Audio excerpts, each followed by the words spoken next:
You're tuning into Black and White Sports on YouTube. The no-holds-barred truth on sports. The main event starts now. All right, guys, we're going to be talking about college football here in this game. Saturdays are meant for college football. It's not meant for activists at college football games. Now, we've seen activists kind of go crazy in sports over the past few years. And one sect of woke activists out there have been protesting climate change. These people are absolutely nuts. This one person actually ended up setting themselves on fire at a tennis match. Well, yesterday, guys, Yale and Penn were playing, and I do believe that this was Penn's homecoming game. And folks, the game got delayed over an hour because I believe this happened right at the half. A bunch of woke activist students stormed the field and started protesting. Here we go, guys. Over here on CBS Sports, it says protesters stormed field during halftime of Yale versus Penn, delaying game by more than an hour. And folks, we got the clip here, and there's still actually football players on the field. Football players are still on the field. They're not actually off the field. And these woke students just go over there and they just storm the field and they start having their signs and banners and everything like that.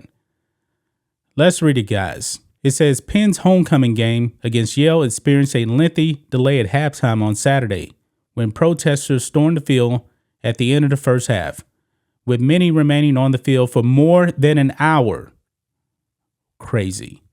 As the first half concluded with the Quakers and Bulldogs tied at 10, protesters associated with fossil-free Penn ran onto the field carrying signs demanding that the university divest from fossil fuel investments, save the UC townhomes, and pay local taxes via the pilots program.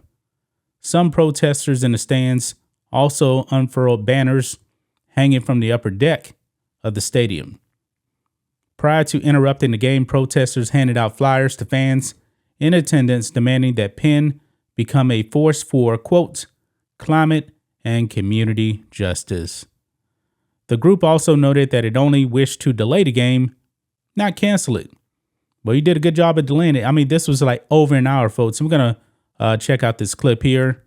We actually don't need the sound, so I'm not going to play it, play the sound, but let's roll the clip now.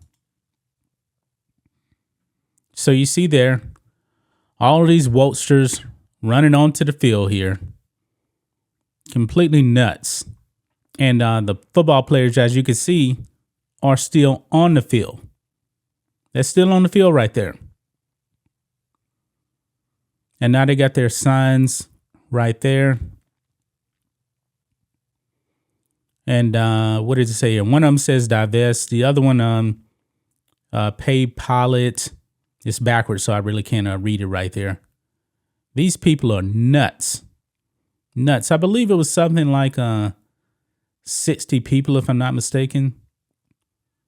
And I'm assuming that the marching band did not get to perform at halftime because these students were on the field for an hour. An hour. It says many of the protesters left on their own accord, according to the Philadelphia Inquirer, but ones that remained were eventually detained by police and removed from the field. The protesters being led out could be heard chanting, "Which side are you on?" as they exited. Once the field was cleared, the second half began with the Ivy League's rivals poised to determine a winner in a key game for the conference standings. Penn and Yale entered the game tied near the top of the Ivy League standings with a 2-0 record. So there you have it, guys. They delayed the game, and the ones that didn't want to leave, they actually got detained by the police. What are we teaching these students at universities? I mean, these people are probably, that were protesting, they're probably like gender studies majors or something like that. You know, something that will never, ever get you a real job. This whole climate thing, man, these activists, man, that is their religion. I mean, this is just nuts how we're starting to really see a bunch of this stuff happen at sporting events. People go to sporting events for sports, not activism. Do your activism somewhere else. You guys are handing out flyers, before the game. Hey, you can go ahead and do that. But to go on the field and delay the game, completely nuts. These people are idiots.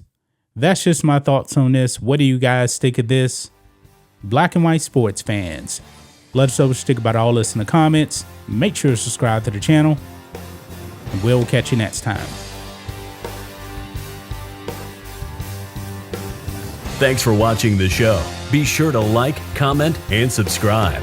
Be sure to tune in next time on Black and White Sports.